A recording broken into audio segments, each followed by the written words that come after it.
ये रिकॉर्ड करने के लिए बहुत अच्छा श्लोक वगैरह, अभी बहुत पेस अच्छा आ रहा है।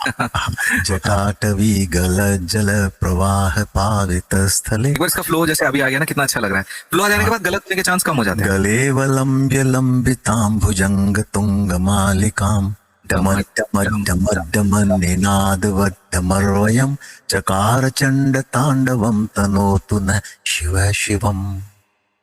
क को ना, क होता है क प्लस आ, क, और उसको कै पढ़ाया जाता है, कै कबूतर पढ़ाया जाता है, लेकिन कै से कैबूतर हो जाएगा, वो कबूतर होता है। तो हम उसको अ पे रखने की कोशिश करेंगे। वो जो अनलर्न करेंगे पहले, ये तीन वर्ड जैसे जहां भी हम अटकते हैं तो उसको रिपीट कर लेते हैं। जटाकटाह संभ्रम, जटाकटाह संभ्रम। ये तो आप कहीं गा के कहीं सुना सकते हैं, बड़ा अच्छा लगेगा विद मीनिंग।